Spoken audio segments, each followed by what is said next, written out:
Olá, boa noite. Então, como vocês já me apresentaram, né? Sou a Cristiane Amarante e hoje eu vou apresentar, na verdade, o meu tema da minha tese de doutorado, que é Arqueologia Marítima na Praia do Francês. É a primeira vez que eu falo publicamente sobre o meu tema, ainda não apresentei em congresso, ainda não escrevi artigo, estou na fase de pesquisas. E eu entrei, na verdade, no doutorado com outro projeto, né? E esse foi acontecendo assim mais para o segundo ano. Então, o ano passado eu coletei bastante dado, o ano passado veio o ano retrasado, e esse ano eu estou analisando os dados e trazendo uma perspectiva aí um pouco diferente. Vocês viram na ementa que eu falo sobre paisagens etnográficas, embora eu não entre na questão teórica hoje a respeito dessa questão, mas durante a minha apresentação vocês vão entender bem por que eu vou trabalhar com o conceito de paisagens etnográficas. Como foi dito, eu sou doutoranda em arqueologia pela Universidade Federal de Sergipe. Escolhi a Universidade Federal de Sergipe porque lá tem o Laboratório de Arqueologia de Ambientes Aquáticos, que atualmente é coordenado pelo professor arqueólogo Gilson Rambelli, e também tem lá no mesmo programa de pós-graduação os professores Leandro Duran e Paulo Bava de Camargo, que é o meu orientador, e que são especialistas da área de arqueologia subaquática e fazem parte da primeira equipe de arqueólogos subaquáticos do Brasil. Então, lá é a referência para quem quer essa especialidade de arqueologia.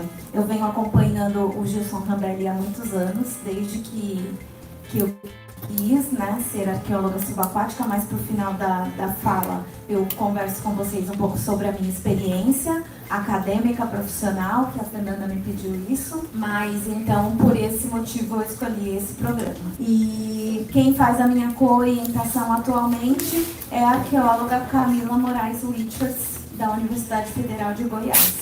Então aí a gente tem a área de estudo, que arqueólogo é um pouco territorialista, a gente fala o meu sítio, não é nada nosso, na verdade, é a área de estudo que é no município de Marechal Deodoro, mais precisamente na Praia do Francês, e vocês veem aí no mapa a área que eu estou trabalhando atualmente. Então, cada um desses pontinhos, o que eu fui encontrando lá? Na verdade, quando nós fomos a princípio, aliás, esse trabalho quem começou a pesquisa foi até o Felipe Dantas, que está aqui com a gente, que depois o Felipe mudou de tema. Mas a primeira pessoa que se interessou em estudar arqueologia marítima na Praia do Francês foi o Felipe. E nós começamos mergulhando, né, Felipe? Procurando, a gente sabe que lá... Por que existe esse nome Praia do Francês? A princípio era Porto dos Franceses. A literatura diz que era um local onde os indígenas negociavam o pau-brasil com os franceses. Por isso o nome Porto dos Franceses, que com o tempo, né, foi se modificando e virou Praia do Francês. A gente sabe também, estudando, que a Praia do Francês é uma das 3 portas de entrada, digamos, para o estado de Alagoas. Existia, no período colonial, existiam 3 portos. Mais para o norte, a região de Porto Calvo. Aí, no meio do estado, e ligada à antiga capital, porque Marechal Deodoro já foi capital de Alagoas, tinha o Porto dos Franceses. E mais para o sul do estado, ali na divisa Sergipe, tem o Porto de Penedo, que inclusive em Penedo tem algumas marcas do que eu vou começar a explicar para vocês, que foi o meu interesse. Mas a gente mergulhava e encontrava algumas peças, né, alguma cerâmica vidrada, parte, inclusive que elas eram produzidas aqui no Brasil mesmo, mas parte pode ter vindo de fora, e faiança um pouquinho, e mais cabo de piaçava, que foi o que primeiro chamou a atenção de vocês, né, Felipe? E essa cultura material que eu estou dizendo para vocês remete ao século XVIII. Então, uma movimentação portuária lá no século XVIII e início do século XIX. Mas eu fui me interessar por uma outra coisa. O meu orientador que é o Paulo Bava de Camargo, ele tem um olho muito bom, sabe? Quando ele está em campo. E aprendo muito com ele a respeito disso. E aí nós fomos andar na praia, depois de um dia de ter mergulhado, e ele falou assim, essas rochas aqui, elas têm umas marcas que são muito retilíneas. Essa retirada, ela é humana, foi feita, não é natural. E aí aquilo me chamou a atenção, assim, e a gente foi andando outras vezes e reparando mais nessas marcas. Então, na verdade, a princípio, quando a gente fazia essas caminhadas, nesse meu mapa aí, essas caminhadas eram nesse primeiro trecho aqui, ó. Então, o que a gente via de marca de retirada era isso daqui.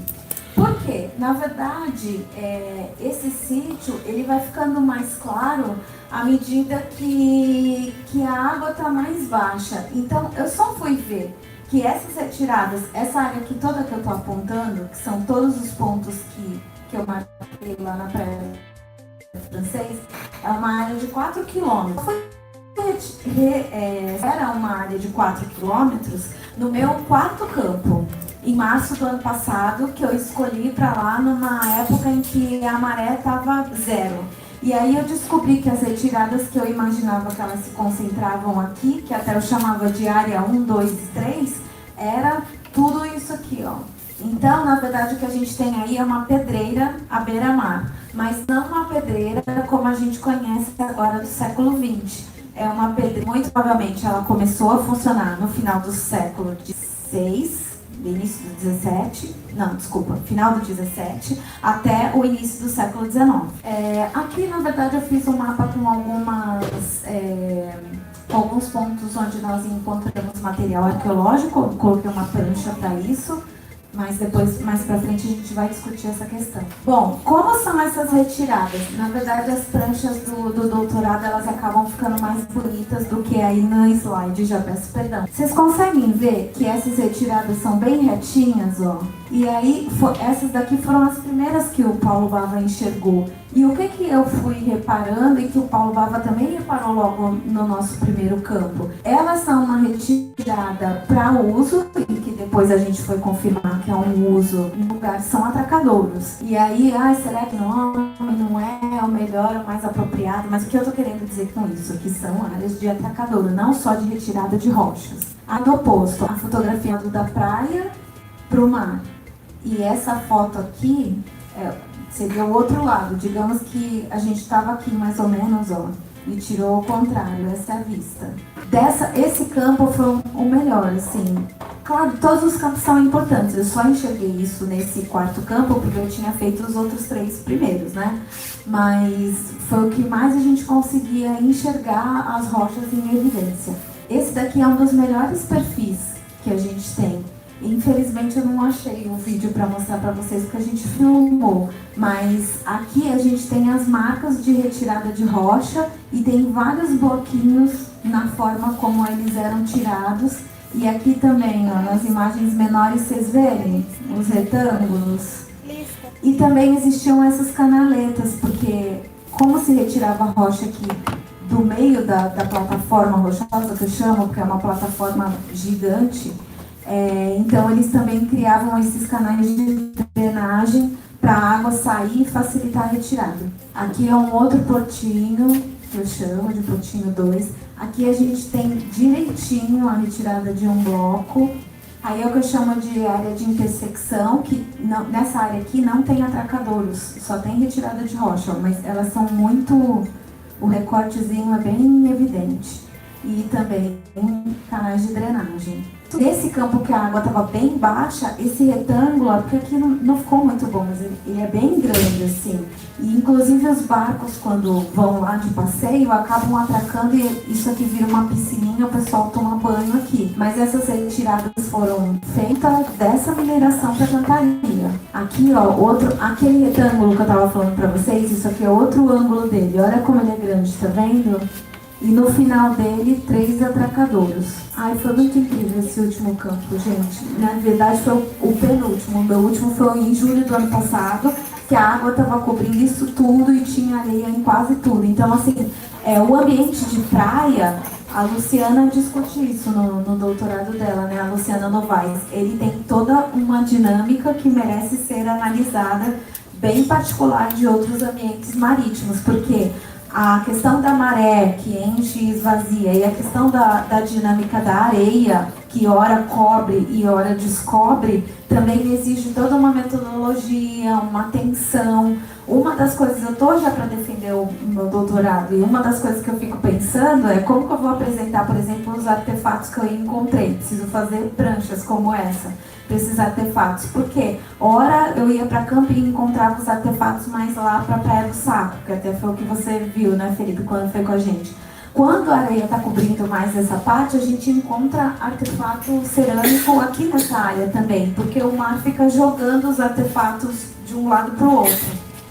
Então, é uma questão a ser observada.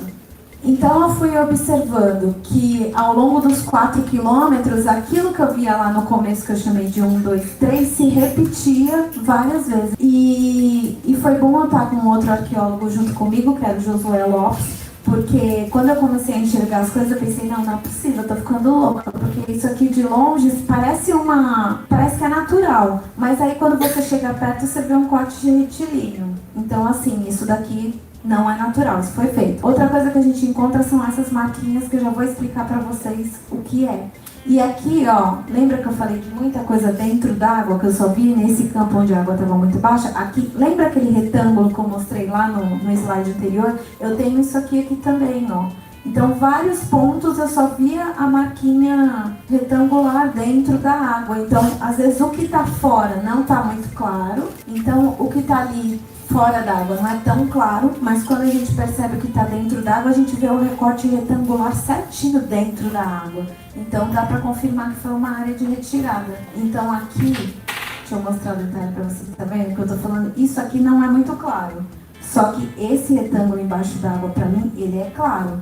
E olha uma foto dele aqui mais aproximada, vocês estão vendo? A gente vê o corte certinho aqui dentro da água. Aí eu fui me empolgando com isso. E assim, a gente não tinha muito tempo aqui para falar do registro, né? Hoje a gente foi para campo e foi falando como é importante o registro em arqueologia, mas graças a Deus, junto comigo nesse campo aí foi um fotógrafo, Marcelo Macauê. E a gente só reparou que as retiradas eram 4 quilômetros um dia antes da gente ir embora, porque a gente foi, na verdade, fotografar o curral da Praia do Saco. Vocês já vão entender o que é o curral.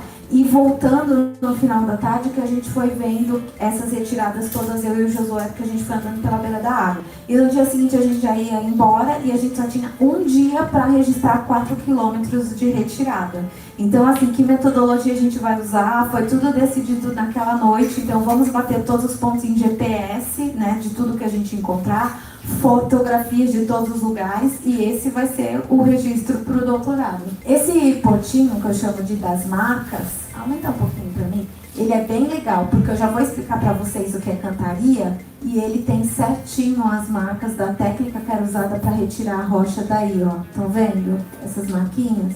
Aqui também, embora os animais marinhos, né, tenham destruído aí um pouquinho, mas a gente vê uma retirada retangular. Bom, e tem os currais. Esse curral aí, o que é um curral? Curral é uma armadilha de pesca. Então, vocês vão entender já como que eu entendi isso daí e como que essa questão da pesca se relaciona à retirada das rochas. Então, é uma armadilha, ele tem essas voltinhas, só dá para pescar aqui quando a maré está cheia. Então, quando está cheia, eles armam isso daqui e aí a água, né, vem para cá e o peixe vem aqui. Quando a maré começa a baixar, o peixe fica preso nessas... Por isso que eles chamam de curral, porque foi inspirado em currais de gado mesmo, isso daqui. E, inclusive, chamam às vezes o pescador que faz a coleta desse peixe de vaqueiro. Porque aí, quando a água começa a esvaziar, eles vão com um barco aqui, vão tirando os peixes menores e ficam só com os maiores. Então, ó, é uma armadilha, tá vendo? Aqui a gente tem vários materiais arqueológicos. E o material arqueológico às vezes me deixa até bastante confusa assim, sobre como seguir na pesquisa, porque eu encontro muita cerâmica tupi lá na praia. A gente já encontrou no último sítio, no do ano passado, um foco onde ficava a aldeia. Então, assim, será que os indígenas trabalharam nessa atividade ou não? Eu nem entro muito nisso no meu doutorado, porque teria que datar esse sítio para ter certeza de até quanto tempo esses indígenas ficaram lá. E eu não acho nada que me diga isso. E vocês vão ver que depois eu me foquei nas pessoas, e uma das maiores dificuldades que eu tenho é de saber quem são as pessoas que trabalhavam com essas atividades lá na Praia do Francês. Mas muito material cerâmico, estão vendo? Muito. Mas não é só cerâmico, aqui a gente tem faiança portuguesa. Aliás, a Beatriz Bandeira já me falou, também arqueóloga, tem um vídeo lá dessa semana no meu canal, da Beatriz falando do Galeão Sacramento, que é a pesquisa dela. E no mestrado ela é especialista em faiança, né? E ela foi dizendo que pelas faianças a gente também consegue datar que tem algumas coisas aqui do século XVII. Aí a gente tem um outro contexto lá, que eu nem trouxe a planta, mas não trouxe foto, não vou falar muito, mas só para vocês saberem. É um lugar muito rico de contextos arqueológicos, por isso que eu chamo de paisagem. No meu segundo capítulo da minha tese eu falo um pouco sobre tudo que existe lá, porque vocês já viram que eu falei de cantaria na praia, eu já falei de aldeia indígena na praia, tem um sambaqui lá na Praia do Saco e tem essa construção aí que eles chamam de leprosário lazareto, que até hoje eu e o meu orientador estamos discutindo até que ponto ela se relacionava com essas questões de retirada ou da movimentação do porto ou não. Então eu coloquei aí só para falar desse contexto, mas eu não fico fixada nele, eu vou para outro lado. Bom, quando as coisas começaram a ficar mais claras para mim no sítio que eu pesquisava e por que eu penso em explorar a questão das paisagens etnográficas?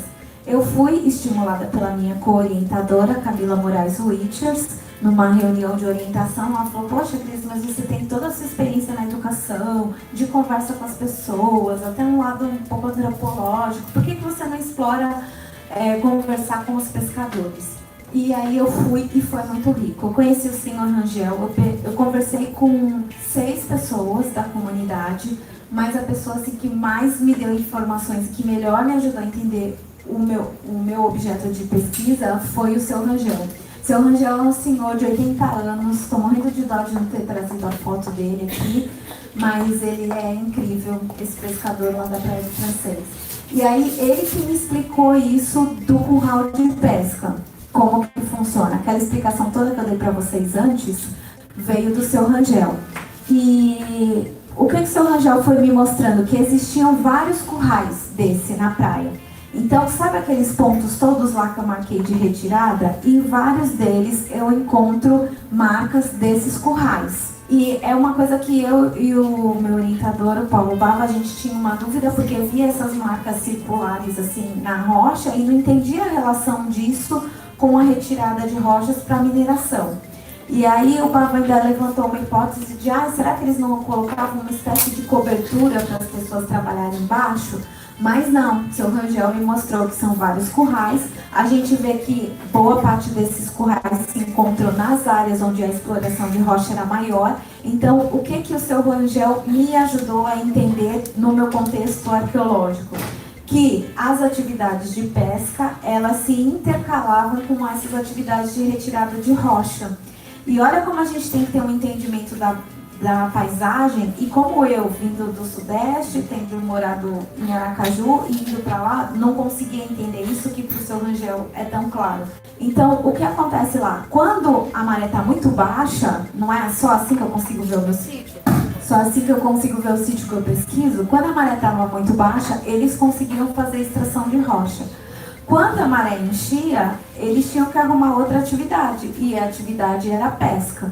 Quando eu vou para a literatura, isso faz sentido, porque diz que lá era uma região muito de engenhos, e os engenhos que eram mais próximos da praia, os donos do engenho também exploravam essa questão da pesca para vender, porque não ia ficar com um escravo lá sem ter o que fazer com ele. Eles usavam e abusavam deles de todas as maneiras.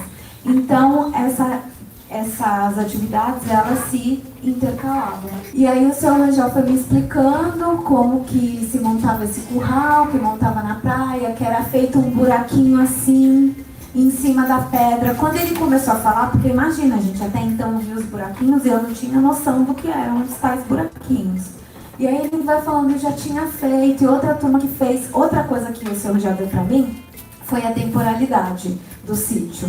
Então, ele diz que o pai dele chegou lá no final do século XIX, pelas contas que a gente faz, porque ele tem 80 anos, o pai dele também morreu com 80 anos, e o pai não alcançou nada dessas marcas. O seu Rangel conhece muito bem a região e a paisagem, e ele diz que o pai dele não fez nem as marcas de pesca e nem as marcas de retirada de rocha.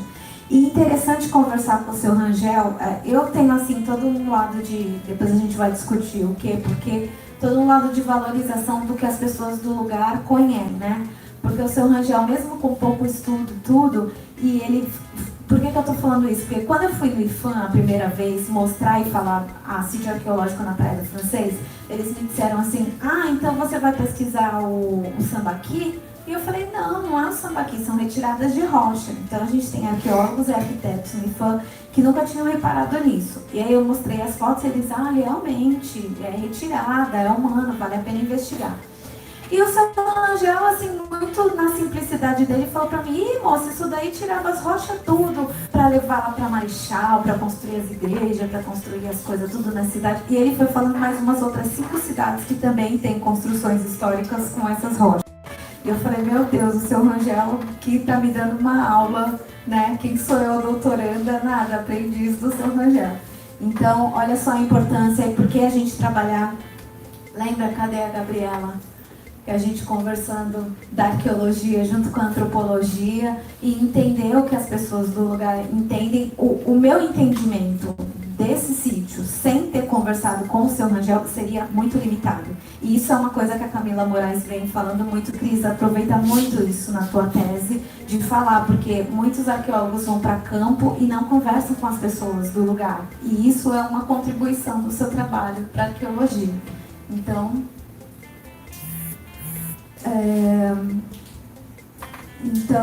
outra coisa que eu falei, que ele foi fazendo a marcação de tempo, quando ele falou do pai dele, outra parte da entrevista, pode passar, Fernanda, se eu for ficar lendo a entrevista para vocês, vai ficar cansativo. Nessa parte foi que ele me falou das marcas, sim, mas o povo que tirava para fazer prédio, tudo é feito da areia da praia. E eu, de qual prédio? Ele é a pedra. Dos prédios da onde? Aí ele vai falando os lugares, Areta, Igreja do Marechal. Você viu aquelas igrejas do Marechal? Que grossura que é? Então, assim, ele tem plena consciência do que acontecia ali, mesmo sem ter visto, só pela leitura do sítio arqueológico. Então, muito incrível. Pode ir aos lugares que ele me indicou, né? Que existia além de Marechal, no Pilar, na Barra do São Miguel, na Lagoa Azeda, no Jequié da Praia, no Pachinhas, Duas Barras, em Penedo. E ele vai falando o nome de várias cidades históricas que possivelmente tenham essas marcas. Eu não tive tempo de ir atrás disso, eu acabei me concentrando em Marechal Deodoro, mas para quem vem aí pesquisar para o futuro isso, tem essas indicações do seu Rangel que eu imagino que valem a pena serem conferidas. Bom, eu cheguei com esses dados então na minha qualificação. E na minha qualificação eu estava com um incômodo muito grande, que era, onde estão as pessoas? Vocês viram que até agora eu falei da rocha, da retirada da rocha, a única pessoa que eu comentei foi do seu Rangel, e eu sentia falta disso. E é uma crítica que eu tinha, assim, e tenho para alguns trabalhos de arqueologia, porque às vezes acaba se concentrando tanto na descrição do sítio, que a hora que você pensa assim, não, então agora vai dizer como é que as pessoas viviam lá, né? Cadê? Não tem, acabou, todo mundo bate palma, o trabalho é só isso. E eu cheguei na minha qualificação com um trabalho assim, então isso estava me incomodando muito. Quem eram as pessoas que fizeram essas marcas? Fizeram por quê? Qual o motivo? Então, assim, a partir da minha qualificação, que foi há um ano atrás, o meu esforço tem sido de pensar nessas pessoas que trabalharam nessas atividades de mineração. E aí, uma das coisas que eu venho me debruçando, né, a questão da cantaria, e estudar isso é o que foi me dando a indicação de quem são essas pessoas. A cantaria, que é... O que é a cantaria? Na verdade, é o trabalho de quando você trabalha a rocha para colocar numa construção. No início do século XX, isso deixou de existir, porque veio o cimento. Então hoje a gente tem cimento, concreto, só que do século XVII até o início do XIX, o que existia para construir eram as rochas. As pessoas mais pobres, né, faziam as casas pau a pique, que são aquelas casas que a gente estuda, mas assim, os prédios grandes, as igrejas, os mosteiros, as grandes construções eram disso daí que se chama cantaria. E ele tem uma cadeia operatória. Eu vi na aula de ontem, a Fernanda falou, né, da cadeia operatória. É processual pensar na cadeia operatória, mas existem outros usos dela no pós-processualismo. Ela vem da etnografia francesa. E aí a gente tem... O que é o primeiro passo, então, disso? Primeiro é o desenho ou o risco. E aí eu fui descobrindo que existiam, assim, verdadeiras cartilhas, digamos assim, desses desenhos ou riscos dos prédios públicos do período colonial, que eram inspirados, já vinham desde a Idade Média lá em Portugal, sendo feitos dessa forma, eram inspirados em prédios militares. Um dos maiores escritores e das pessoas que mais sistematizou isso foi esse Luiz Serrão Pimentel, que viveu de 1613 a 1679, e ele construiu um livro, vocês conseguem achar isso na internet, que chama Método Lusitânico. E nesse método lusitânico ele vai fazendo bem um passo a passo, como que você constrói um forte, uma construção militar. E todas as outras construções do período colonial eram inspiradas nessas construções militares e nesses manuais, inclusive as igrejas. Aí a gente tem uma das imagens desse livro, Método Lusitânico. Então, o segundo passo era a encomenda das peças. Depois que fez o desenho de tudo, era a hora de encomendar. Gente, é muito legal esse livro. Eu queria até ter achado uma coisinha que eu não achei pra vocês. Aí eu achei o desenho. Vocês estão vendo as peças? Elas todas tinham um tamanho padronizado. Isso me responde uma pergunta lá que o Leandro Duran fez, que eu falei pra vocês, depois eu retomo isso. Por que a pedreira não é feita como uma pedreira atual que vai raspando a pedra toda? Porque eles já tinham o tamanho certo das coisas, então assim, eu quero uma soleira de porta e ela é tamanho X por tamanho X, então eu vou querer tantas rochas nesse tamanho para fazer as soleiras de porta da igreja, ou os batentes da igreja. Então quando eles iam lá para a praia, não retirava tudo, já tirava a peça no tamanho que queria. Então eles não retiravam também, não fazia aquela exploração total, porque uma das etapas de quando vai para a retirada é escolher a melhor rocha, e ali é rocha sedimentar. Provavelmente as pessoas entendiam bem o que estavam fazendo, não era a rocha de todo aquele paredão que é bom para construção. Se, por exemplo, ela está muito porosa, nas áreas onde elas estavam muito porosas, já não dava muito para usar, a rocha tem que estar mais firme. Então, isso é uma indicação, e aí a segunda etapa. A terceira etapa dessa cadeia operatória da mineração é a retirada das peças em si. Então, primeiro desenhou, depois encomendou, agora vai retirar a peça. A gente tem as técnicas. Eu queria ter baixado, não ficar devendo o vídeo, me perdoa. Mas aí a gente... Lembra as marcas que a gente viu lá nas fotos que eu mostrei? Olha aí, tá vendo? Essa técnica. Então, como que era feito? Se colocavam vários cravos, né, de metal na rocha, em linha retinha, e com o martelo vai batendo. Eu queria ter mostrado o vídeo para vocês, porque no vídeo é um senhor que faz isso, né, Fernanda? A gente até assistiu antes de ontem. E ele não faz esforço grande nenhum, é um senhor assim de uns 80 anos, ele vai batendo assim muito. Então, na verdade, era mais técnica, as pessoas não era uma coisa, claro que era um trabalho braçal, precisava ser forte, essa coisa toda, usou trabalho escravo para se fazer isso. Olha, 4 quilômetros de retirada da rocha, vocês imaginam como que não era isso, uma loucura. Mas assim, não era um negócio assim de pá, sabe, aquela coisa da força, era uma coisa que exigia uma técnica, um jeito. E aí eu trouxe de novo as fotos para vocês verem, né, isso que eu falei. Então o bloco era retirado já no tamanho que eles queriam. E, na verdade, o que a gente encontra os indícios do que deu errado. Porque na hora que tira o bloco, a gente praticamente não vê mais a marca da técnica. Olha aqui, ó, muito pouco. Agora, nos lugares onde eles não concluíram a retirada, é justamente onde a gente consegue ver os indícios da técnica que foi utilizada. Isso é bem interessante. E os instrumentos, aí a gente tem um instrumento parecido com isso aqui, né? Cravos, cunhas, e a gente acha isso aqui lá na praia. Na área onde eu mostrei aquela foto para vocês da grande retirada, na parte da praia a gente acha vários desses. Quando? Só no campo que eu fui com o meu orientador. Os outros campos todos estavam com areia ou o mar levou para outro lugar e nunca mais eu vi isso. Ó o outro, estão vendo?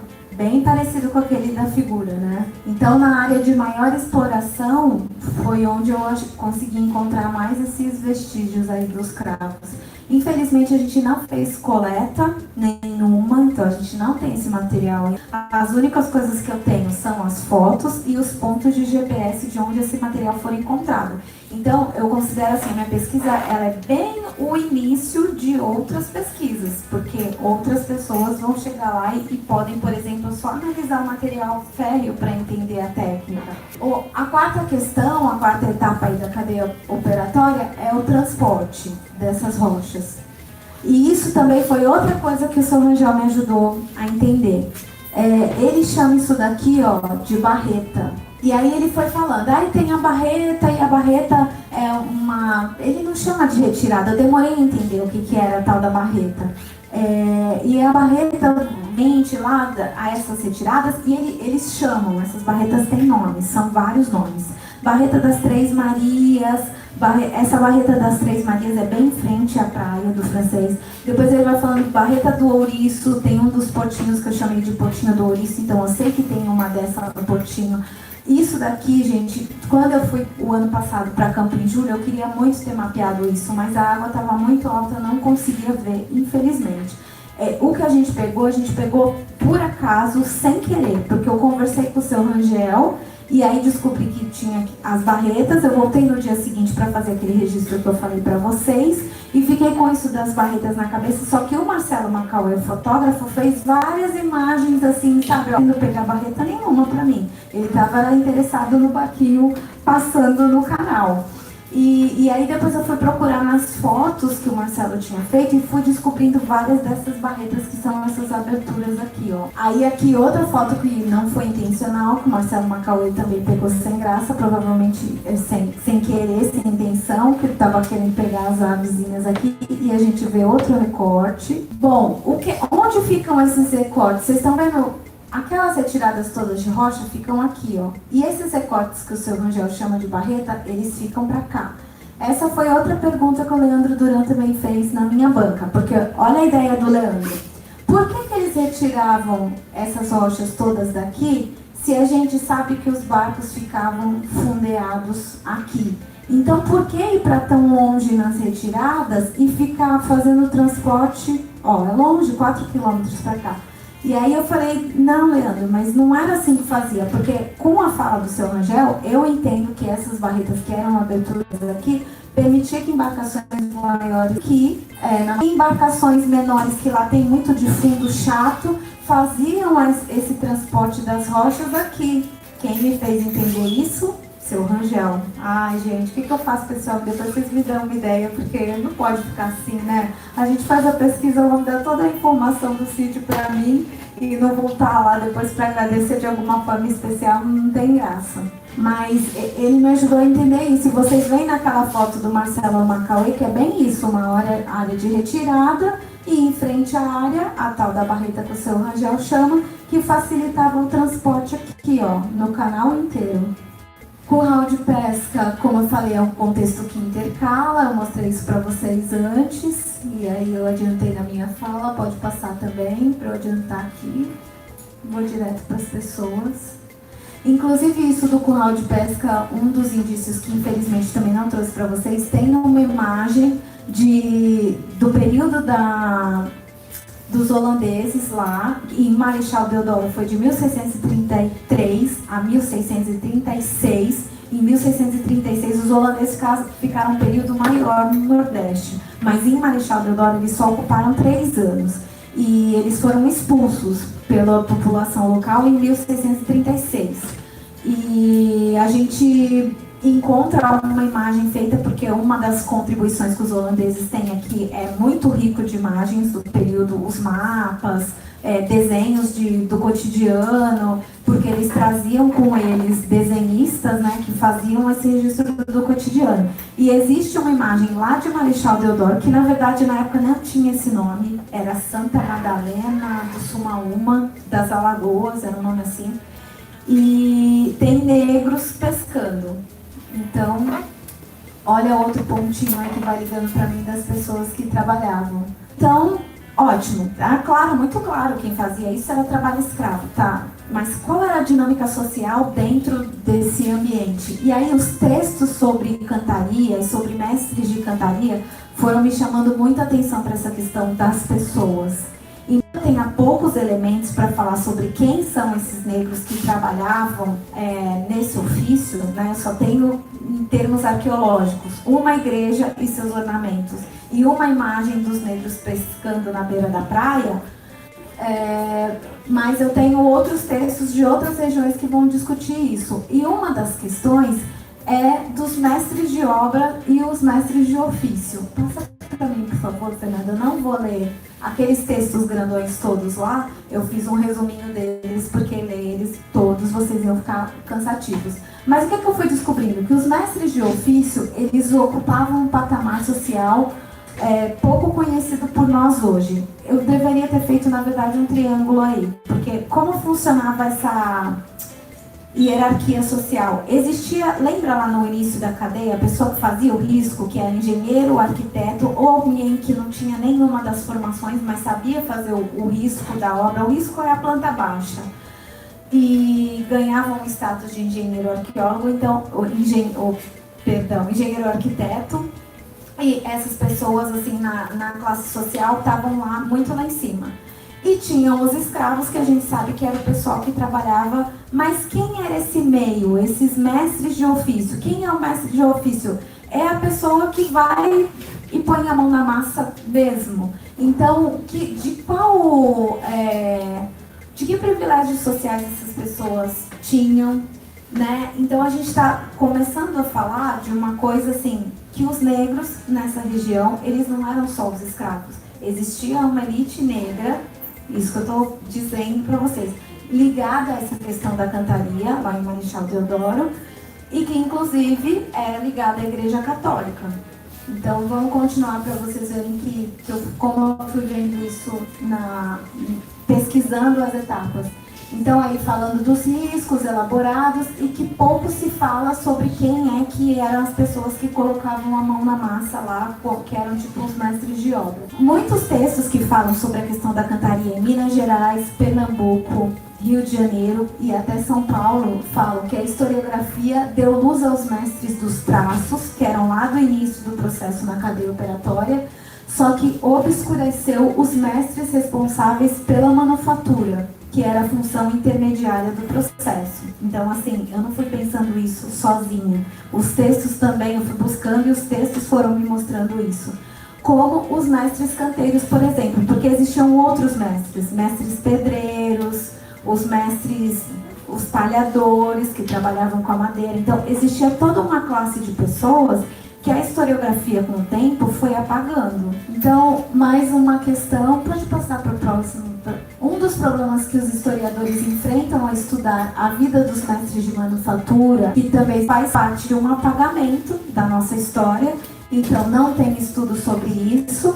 Os riscos, que são os registros, né, e que é nisso que os dedicando, eles são assinados pelas pessoas que estavam lá no alto dessa hierarquia social, e essas pessoas mesmo do meio do caminho obscurecidas. Os mestres do ofício brancos estão no topo de uma hierarquia, que não exclui mestiços e escravos alforriados. Então, conforme os escravos iam aprendendo o ofício, o fazer, o dia a dia, eles iam se destacando, né? Iam mestres de ofício e iam ascendendo socialmente. Os mestres, outra coisa que me liga lá, a questão da igreja, os mestres se organizavam em confrarias ligadas à Igreja Católica, às irmandades de ofício, o que flexibilizava as relações sociais em um contexto social escravista.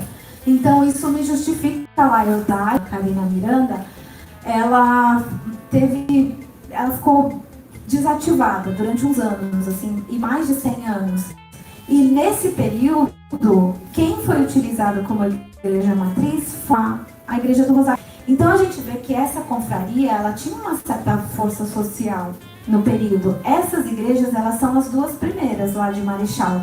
Hoje existem outras, até assim, mais ricas, que foram construídas depois disso. Por outro lado, essa questão das datas e da reforma da Igreja do Rosário me deixa na dúvida sobre qual período que essas rochas da praia foram levadas para lá, o que me dá um problema de datação, porque tem 3 datas diferentes ligadas a essa igreja. A primeira, que foi a construção de uma... Eu assumi que mesmo tendo, digamos, poucos documentos, e aí vocês sabem, né, e a gente se prende tanto aos documentos, para dizer isso e afirmar, ainda assim eu vou dizer, porque se eu estou percebendo isso lá no sítio que eu estou pesquisando, e eu me calar frente a isso, outra pessoa mais para frente que pega a minha tese para estudar e dar continuidade, não vai entender essas nuances. Os documentos que eu não encontro hoje, algum de vocês pode se encantar com o que eu estou dizendo, ir lá para a região estudar e encontrar os documentos que confirmem, ou não, ou encontrar outras coisas e falar, não, Cris, realmente os portugueses conseguiam trazer todos os mestres de ofício brancos de Porto Velho, não é bem isso. Ou não, eu achei aqui, encontrei negros e o documento X me diz isso. Então, mas eu tenho que dizer, é responsabilidade nossa dizer o que a gente está percebendo. E obrigada pela atenção de vocês.